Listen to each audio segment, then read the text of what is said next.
Hi, I'm Maria Thea Harris of VeloSews on social media. Welcome back to SewOver50 podcast on Sew Organised style. Grab a cuppa, support this podcast on Patreon, and relax with us. If you're watching this podcast on YouTube, please subscribe to the channel, like and comment so more people can see as well as hear from our podcast guests. This is a two-part series with Melanie Keane. She's been sewing for less than 10 years. However, much of her knowledge of fabric and patterns has been enriched through her sewing groups that she's led at the Lighthouse in her local area. In this episode, Melanie gives us her sewing background and how she got involved in running sewing groups for refugees.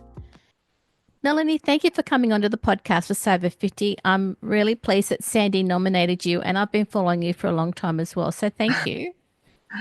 Oh, you're welcome. It's so nice to be here. And I have been listening to your podcast since almost the beginning. So thank you for that. Oh, my pleasure. For the people who are watching on YouTube, I really love your mood board behind you. I pop things up there that I like or something that I'm thinking about. I love trims. And then I've got a couple of special photos and cards, all sorts of things. It changes regularly. Before we start talking about the community work that you've done, when did you start sewing?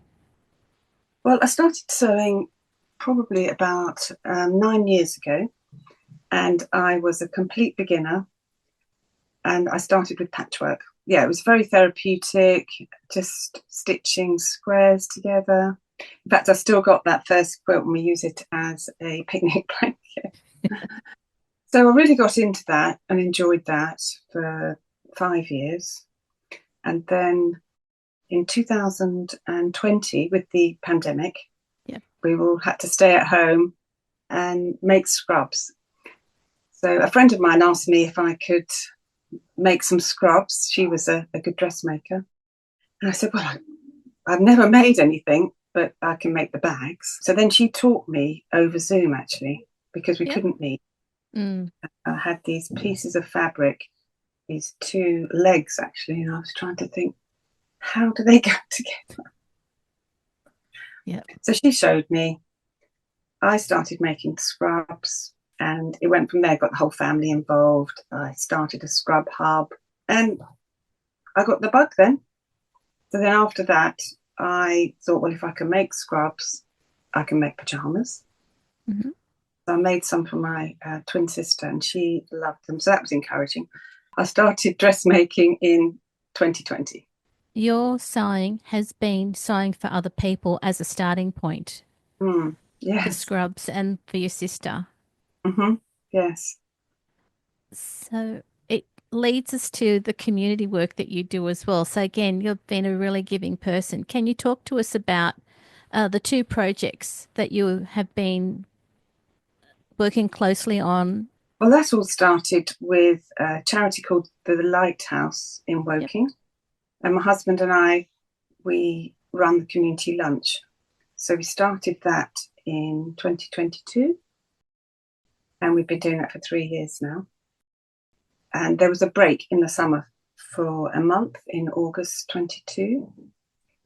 And they were looking for volunteers to help run a holiday camp for the children.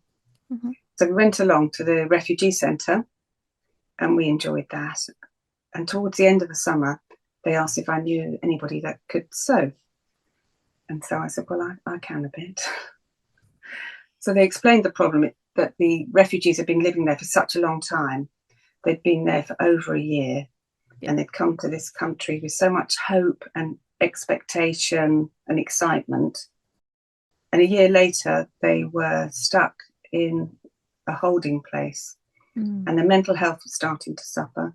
So the local community were looking for ways to lift their mood, ignite their interest, and they asked for sewing. 3 weeks later, I went along with 2 sewing machines and some fabric, and it all started from there, really. And we went from strength to strength. Oh, gosh, there's so many things I could tell you about it. But in summary, 15 months later, when it suddenly closed almost overnight, We had 15 to 20 women in the class. Well, it wasn't a class, it was just a group. I had 3 helpers. I was taking along 20, 25 meters of fabric each week.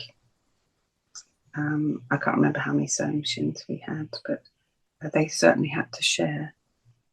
So what started as a little me with 2 machines ended up being this huge machine which needed feeding every week, and I needed help, which the sewing community came forward with when I put a shout out on Instagram. So that's how that started. Suddenly that one closed almost overnight. Yep. We turned up to the centre to do our regular session and everybody had gone. It was like the Marie Celeste. There was just bits of rubbish here and there. And it was deserted.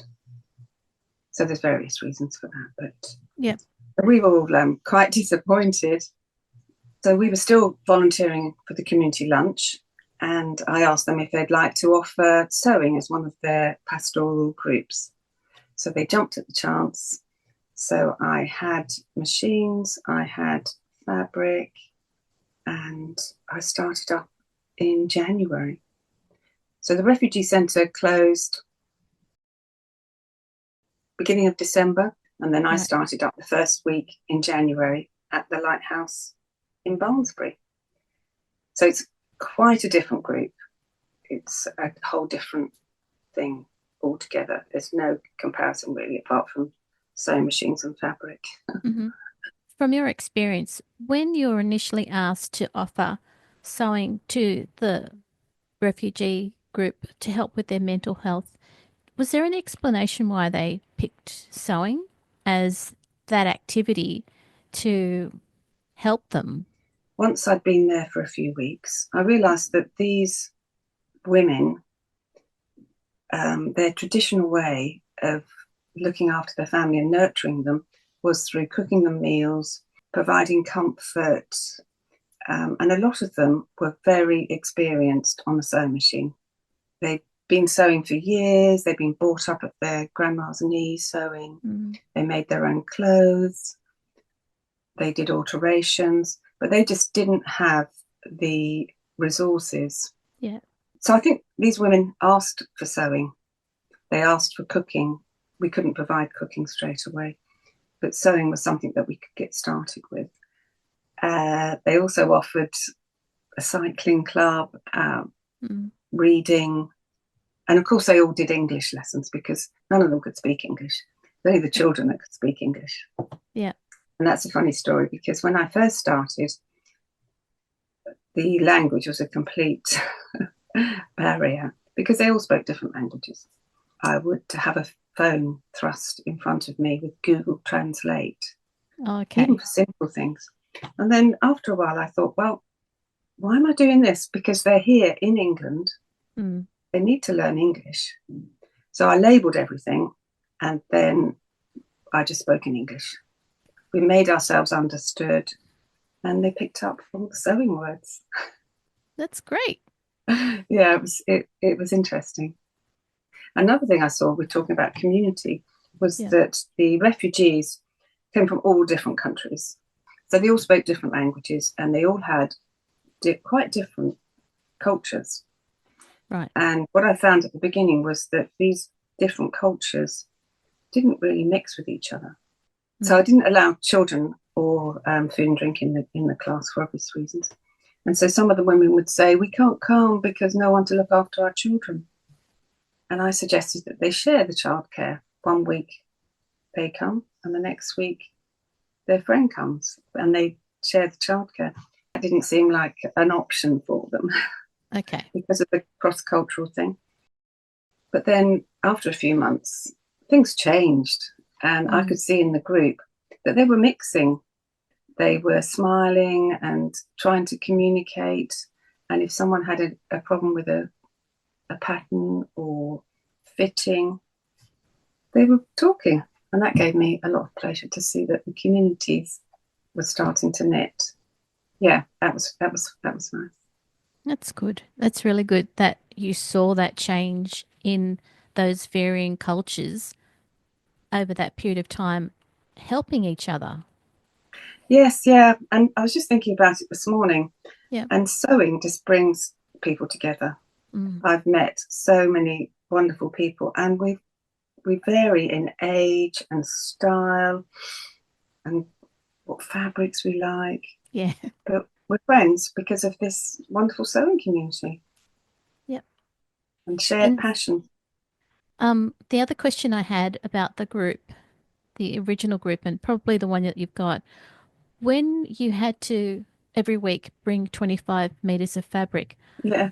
how did you do that? Like, Well, it started up slowly, and the machines I started with, they were quite basic, and for a yep. while we had basic machines and fabric. People donated fabric. I put something on Facebook Marketplace actually, and people donated locally. That wasn't sufficient, so Yvette from Stash Hull, she saw my shout out, and she said, well, maybe I can help because I've got this audience here with huge stashes. Maybe we can work together. And so she put a shout out, and that started. And then I became bold and brave. I approached companies, went into shops and just asked them. Yeah, one particular shop I went in and I thought, shan't I? And I asked, and I came out with 3 bolts of cotton. Oh my goodness, that's so good. So people were really good, really good. And people just got to know of what I was doing because it was quite unique then. And everybody was interested in refugees. There was a lot in the news about processing refugees. So people wanted to help and they didn't know exactly what it meant. So they wanted to find out more. It was quite a big job sort of managing all of that because it would come in big parcels or even small parcels, always with a nice little note, which was really sweet. And so I would trim up the fabrics. Some of them I needed to wash, and when I took them to the refugee centre, they had a similar experience to us. They had something nice to look at. They could choose. It opened my mind to fabrics, all sorts of different fabrics, and what you could do with them. Because I might look at a piece of fabric and it might be bright, it might have sparkles on it, or stretch or cotton. It wouldn't be to my taste, but I'd take it along and someone would snap it up and make something wonderful. So big companies were very generous as well. The Fold Line, which is a big company in the UK, they featured us on one of their sessions. And Janome were very generous with providing some machines. I became an expert, actually, Maria, in fixing machines. People would give me their second-hand machines, all very well-intentioned. Yeah. But often they were given to me because they were buying a new one because they were fed up with this one. Yep. And so I was an expert. I can fix all different types of machines. When it came to fixing machines to start off with, did anyone teach you or how did you learn? Well, I looked on YouTube. I watched a lot of YouTube videos about bobbins and tension and just trial and error, really. And some of the women could fix machines. They were amazing, really amazing. They had such skills. So then I decided that I needed new machines. So we started fundraising for that. I had some coffee mornings. People were very generous. Janome gave us some good deals, and FAF as well. I still spend a lot of time sort of looking at tension issues and bobbins and things, but it's not such a problem. With this new group, were then able to utilise the machines and fabrics for this new group? I was, although some of the machines have been so well used that they were coming to the end of their life. Yep. So yeah, I did use some of them, and I sold a couple of them and then was able to buy a new machine. And then we've just had a sophisticated event last year, which was held at the Lighthouse. And with the money we raised from there, we were able to buy 3 machines. We were given a big discount. FAF gave us a machine and we bought an overlocker. So now we're all set. We've got fantastic equipment. And yeah, of course, the fabric. This is where I sew, but downstairs in the dining room are boxes of fabrics, all different types, winter types, Yep. Summer. So I do need to keep some stash, and we still do need bits and pieces. Yeah, I've got a stash downstairs, which people have generously donated. And I have to keep the two of them quite separate, Maria. I What can goes imagine. down doesn't come up. It might be admired downstairs, but I have to be quite strict with myself.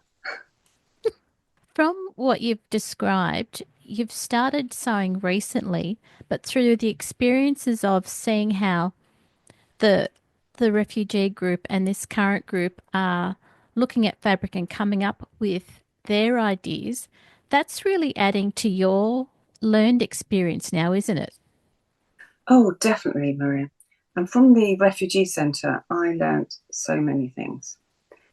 I learnt that it's a waste of time. Just keep faffing and deliberating about pattern and fabric and stretch. With regards to sewing, I'm a big deliberator and procrastinator. It's got to be the right fabric, the pattern, all of those kind of things. But the women didn't worry about that.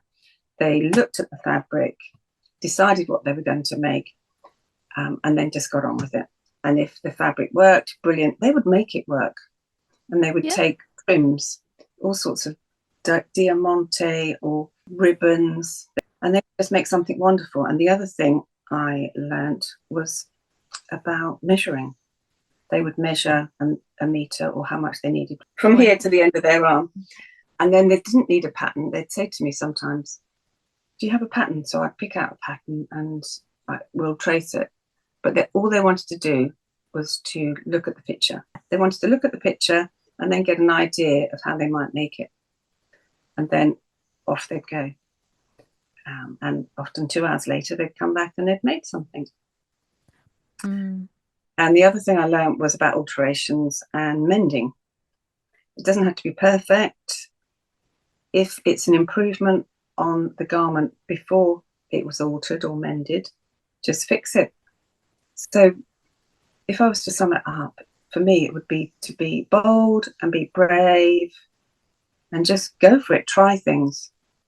Don't worry too much about all the little details. And for fitting, they would knit behind a screen, try it on, and then their friend would come and pin it. So they'd whip it off and then take it back to the machine. They didn't have all this grading and all those things. Well, I learned a lot about fabrics and all about different shapes and sizes. There was one young girl. She was a good sewer, actually, and she had an amazing figure and some of the things that she produced. And I actually had to teach myself how to make a few things. I mean, a pillowcase might sound quite easy, but just how to turn it inside out and how to do all the corners and put trim on it and things like that. So I watched a few YouTube videos because they love to make things to make their room. They were basically a family would be living in 1 or 2 rooms. They wanted to make it a bit more homely. Yeah. So they'd be making cushions, pillowcases, bunting even, just to brighten up their rooms. Because they ended up being their possessions and it would show who they are in whatever room they had available to them. Yeah, I think so. And another thing as well is with the sewing, we show our children things. They had nothing to make their children proud of them. So, if they made them a little outfit or altered their school uniform or something like that, the women got pleasure from that.